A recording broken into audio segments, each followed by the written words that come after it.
la libéralisation, qu'il ne faut pas confondre en fait avec la privatisation, c'est vraiment l'ouverture du marché à la concurrence.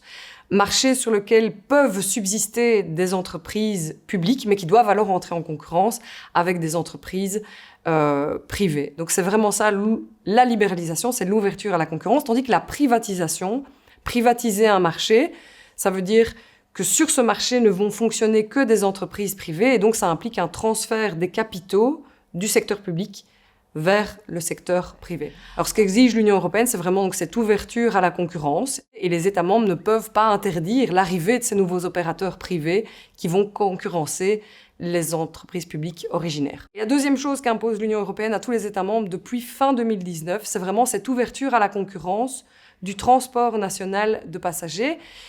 Et là, il y a deux manières de le faire. Si on fait une distinction entre les lignes, disons, commerciales, rentables, et puis les lignes qui ne sont pas rentables, les plus petites lignes avec des obligations de service public. Sur les lignes commerciales, les lignes rentables, en fait, maintenant, le principe qui prévaut, c'est que tout opérateur de transport, qu'il soit public, privé, national ou même étranger, peut venir frapper à la porte du gestionnaire de l'infrastructure et dire « j'aimerais bien faire rouler mes trains sur ce tronçon-là ». Ça, c'est vraiment le principe de l'ouverture à la concurrence sur ce qu'on appelle la concurrence sur le marché, dans le marché. Donc, les opérateurs peuvent demander à faire rouler leurs trains sur ces lignes ferroviaires. Et puis, sur les lignes non rentables, où doivent subsister des obligations donc, de service public, là, les États membres ont la possibilité de donner des dotations, des subsides à un opérateur ferroviaire déterminé pour qu'il assure un service public de couverture des plus petites lignes, de desservissement des gares de proximité avec des tarifs abordables et ce genre de choses. Mais quoi qu'il en soit, en fait, le contrat de service public que l'État va attribuer, c'est maximum 10 ans. Et on va voir que c'est ce qu'a choisi de faire la Belgique. Alors c'est vrai que la libéralisation en Belgique, juridiquement, en fait, elle est actée. C'est là. Ça a commencé le 1er janvier 2005 avec la séparation claire entre le gestionnaire du réseau, Infrabel, et l'opérateur de transport, l'opérateur ferroviaire, la SNCB. Mais théoriquement, maintenant, en Belgique, en ce qui concerne les lignes rentables, ces lignes commerciales, tout opérateur, public-privé, a l'occasion d'arriver sur le marché, de frapper à la porte d'Infrabel et de dire « bon, ben moi, j'aimerais bien faire rouler mes trains ». Alors, en Belgique, les lignes vraiment rentables, elles ne se comptent pas non plus à l'infini. Finalement, on parle des grandes lignes, Eupen, Ostende, éventuellement Charleroi et Anvers, et encore, il faut passer par Bruxelles, donc c'est compliqué. On voit que ça commence à arriver du côté de Liège, Maastricht et tout ça, des opérateurs comme Arriva qui disent « bon, ben moi, je veux entrer sur le marché ». Donc ça existe. C'est très marginal encore à l'échelle de la Belgique, mais ça existe.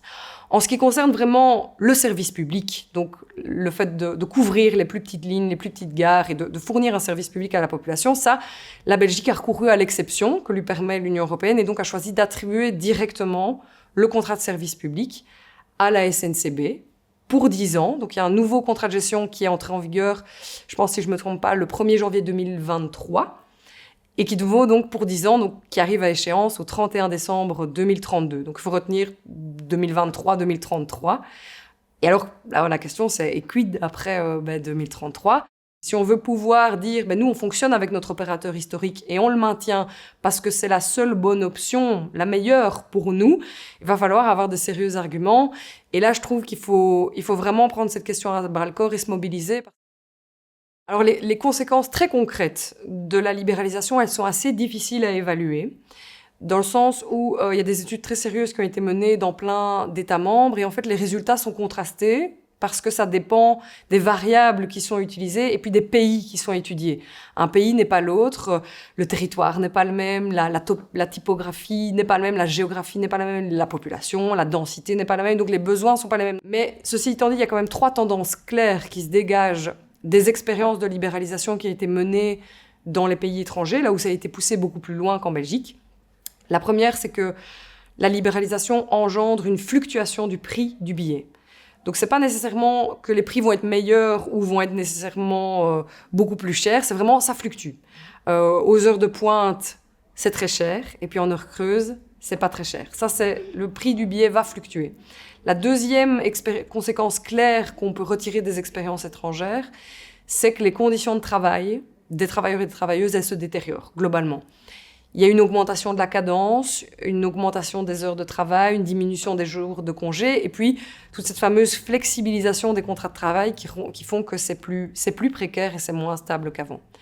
Et puis le troisième élément clair, disons, qui ressort des expériences de libéralisation, c'est vraiment que dans les pays là où la libéralisation a été poussée très loin, c'est qu'on a vu une disparition des petites lignes et un démantèlement des gares de proximité, là où l'État n'intervient pas, en fait, pour imposer des obligations de service public. Je crois vraiment qu'à l'échelle de la Belgique, la libéralisation, elle ne fait pas de sens. Alors, on a un très petit pays, on a un petit réseau ferré, en fait. Et multiplier les opérateurs économiques sur ce petit réseau, ça n'a vraiment pas de sens. On sait déjà que la SNCB et Infrabel ont des difficultés de communiquer, de collaborer, et qu'il y a des coûts de coordination, en fait, entre les deux, qui sont très élevés. Donc, j'imagine même pas si à l'échelle d'un réseau comme la Belgique, il y avait comme ça 3, 4, 5 opérateurs de plus qui venaient se faire concurrence. Là, les coûts de gestion et d'administration, je trouve, exploseraient.